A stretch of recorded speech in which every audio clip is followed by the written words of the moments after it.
Bismillahirrahmanirrahim. Assalamualaikum warahmatullahi wabarakatuh. Pemirsa yang dirahmati Allah, marilah kita simak ceramah dari Buya Syakur Yasin dengan tema orang yang ucapannya sudah kun fayakun. Sebelumnya marilah kita bersolawat terlebih dahulu.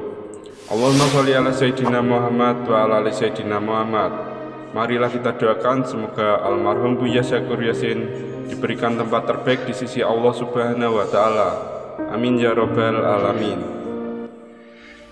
Saya tadi mencoba, sebetulnya begini Bu ya, kedaulatan itu apakah terdapat pada diri sendiri, atau memang kedaulatan Tuhan itu yang dimasukkan kepada diri.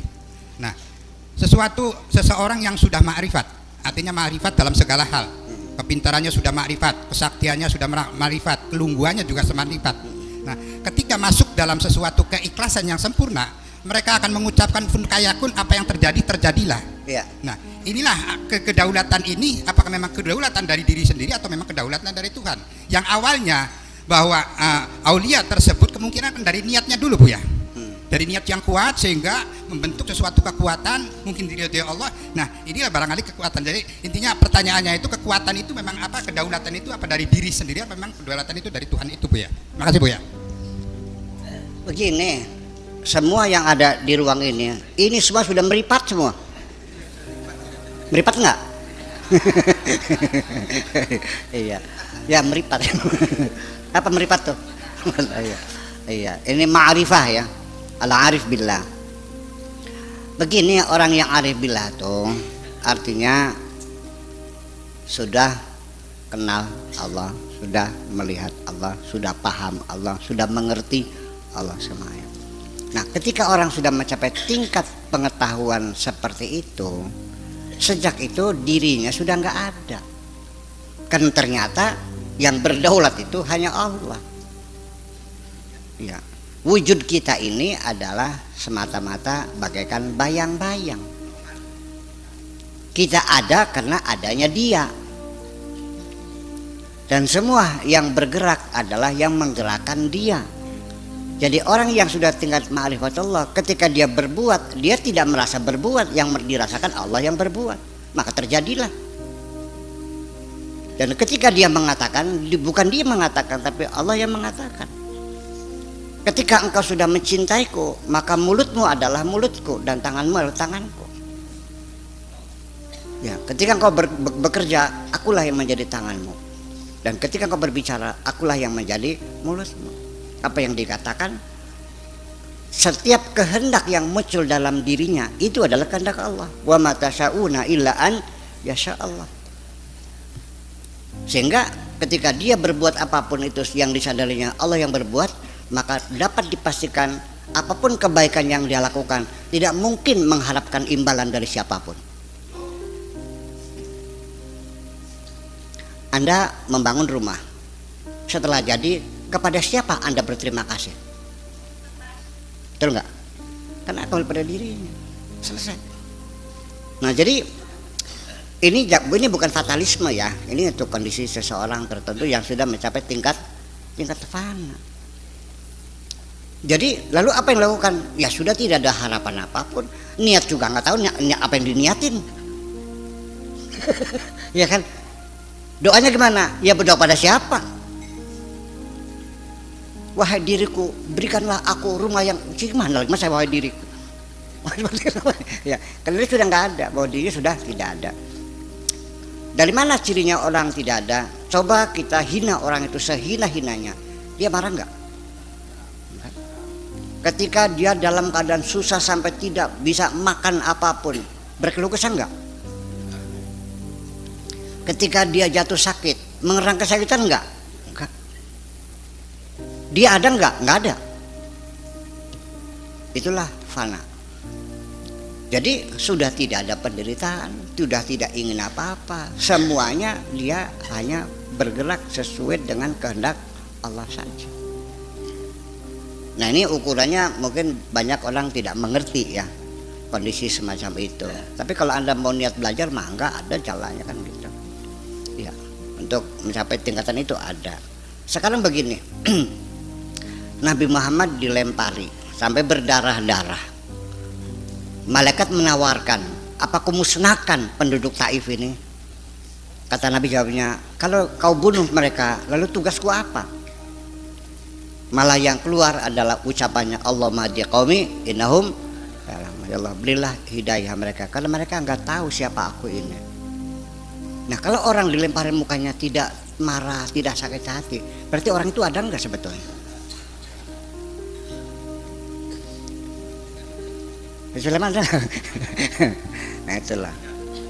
Nah itulah makanya jadi kita ukurannya bukan semacam itu. Jadi begini aja lah, kita ini itu kan teori ya. Sekarang saya ingin menjelaskan dengan bahasa realita di lapangan, di mana keterlibatan dirimu dalam hidupmu. Coba jelaskan di mana keterlibatanmu dalam dirimu. Realita di lapangan kamu terima beres semuanya. Tinggal duduk manis, rambut panjang sendiri, darah mengalir sendiri, jantung berdegup sendiri, paru-paru kembang kempis sendiri, ampasnya keluar sendiri, keringat sendiri, tidur ya tidur sendiri, bangun-bangun sendiri. Di mana keterlibatanmu? Dari mulai kau lahir juga kamu tidak dilibatkan kok. Sampai kematianmu juga tidak dilibatkan. Semuanya kepastian Allah semuanya. Sadar nggak begitu tuh? Atau bisa milih? Pak Dede lahirnya di mana? Di mana? Di Purwakarta, Cikampek. Pilihan siapa? Ibunya siapa? Pilihan siapa? Hari apa? Tanggal berapa? Bulan apa? Tahun apa? Jenis kelaminnya? Terlibat. Kalau memang Anda ingin diberi peran penting dalam hidup, sudah ini satu uji coba aja dah. Oke, semuanya tetap Allah yang ngatur. Tugasmu panjangkan rambutmu, rambut kepala, nggak usah ketek dah, kepala aja.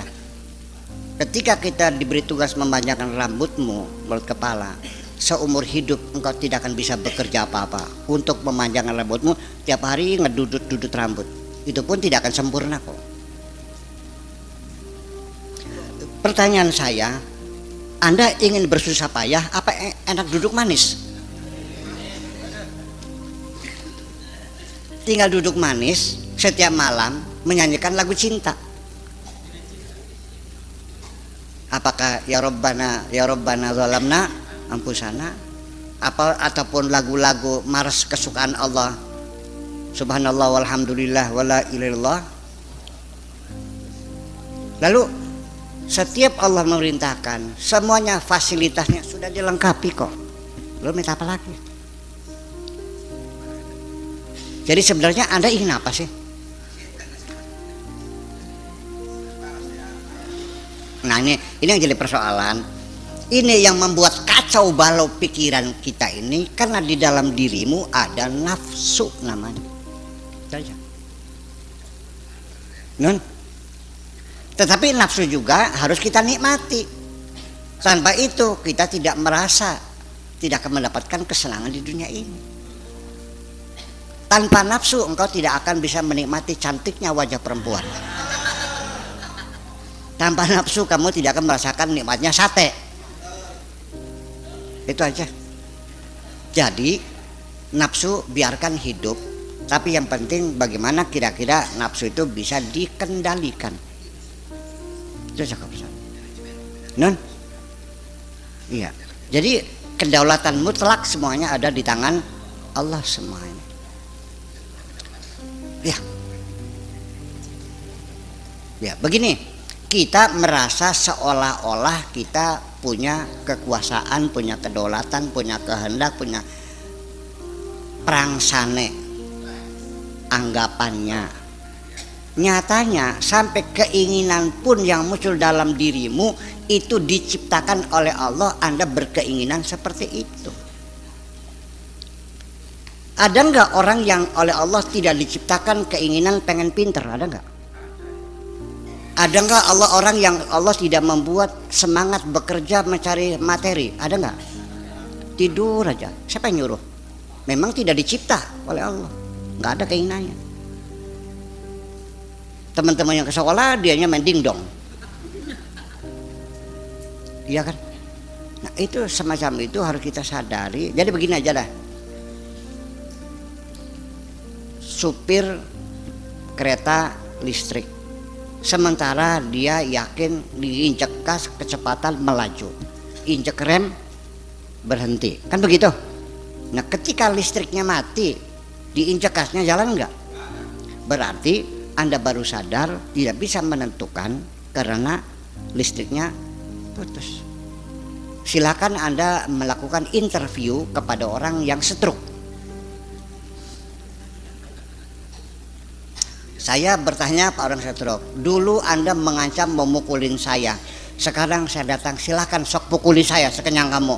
Nggak bisa. Kenapa? Ya nggak bisa. Dulu ngancam, iya. Kenapa? Dulu mah bisa. Sekarangnya bisa nggak? Enggak. Jadi aslinya kamu bisa atau tidak? Aslinya kamu tidak bisa. Non, Anda sekarang ngerasa bisa pipis enggak? Bisa buang air besar enggak? Tanya di rumah sakit orang yang disobek perutnya lewat plastik. Kenapa Anda tidak bisa buang air besar? Karena tidak bisa. Jadi yang aslinya karena bisa apa karena tidak bisa? Tidak bisa. Jadi ini kata la haula wala quwata ini murni betul aslinya memang begitu. Nah ketika diberi kebisaan, kamunya beranggap seperti bisa sendiri. Itu aja persoalannya. Paham Ad? Ketika dikasih kemampuan, Anda merasakan mampu sendiri. Ketika dicabut lagi, baru tersadar kita tidak punya kemampuan apa-apa. Dan biasanya kesadaran semacam itu tuh, spiritual tuh, datangnya adalah pada saat kita terjepit dalam kehidupan. Ya, yuk kita ke Astana Gunung Jati. Di sana orang-orang yang ibadahnya luar biasa. Setiap hari sholatnya 17 waktu. Sehari-hari baca Quran saja. Sujud lagi, baca Quran, sujud lagi sambil puasa, sambil nangis. Hebat nggak? Karena utangnya 4 miliar belum bayar. Kalau memang dengan cara semacam itu baru Anda mendekatkan diri kepada Allah, saya doakan. Mudah-mudahan Anda punya utang 4 miliar. Apa perlu didoakan? Ya nggak usah dong, ya kan? Ya kita saja harus menyadari sejak awal pelajaran orang lain kita manfaatkan. Tidak perlu Anda harus mengalaminya sendiri. Enak kan begitu? Gimana Mang Em? Mau nanya? Ada lagi ya? Sulaiman nanya lagi? Oh enggak.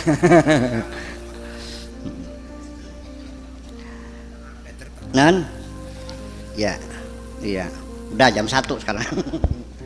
Jadi begitulah kira-kira bahwa ternyata pada akhirnya kita begini. Percaya enggak? Asal Anda menyadari saja bahwa dunia ini adalah salah satu terminal yang sedang Anda jalani. Dan nanti kita akan berjalan lagi dan masuk ke terminal yang lain. Suatu ketika saya tidak akan melihat Anda lagi di dunia ini. Nggak tahu kemana tuh perginya. Pak Dede juga suatu ketika menghilang dari dunia ini. Trayona juga sama kan? Gantian dong, kalau nggak sesak dunia nantinya. Dan ini kontrak kita dengan Tuhan tuh tidak lama kok. Sebentar dan semakan berakhir. Dan kita akan kembali. Suka tidak suka kita akan kembali. Nah nanti yang jadi pertanyaan, nggak usah sampai tingkat fana lah, ya kan? Asal datang kerinduan pengen pulang saja. Pernah muncul nggak?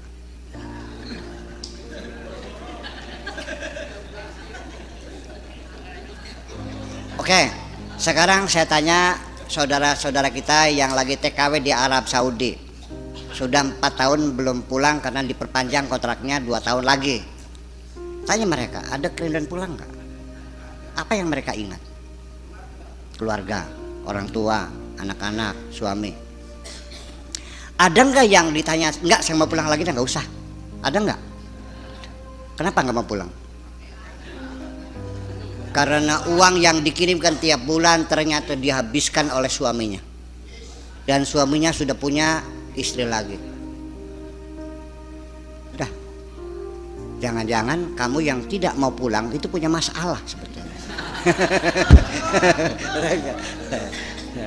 Nah, insya Allah nanti Senin depan kita bedah masalah itu apa sebetulnya. Setuju? Iya. Yuk, selamat.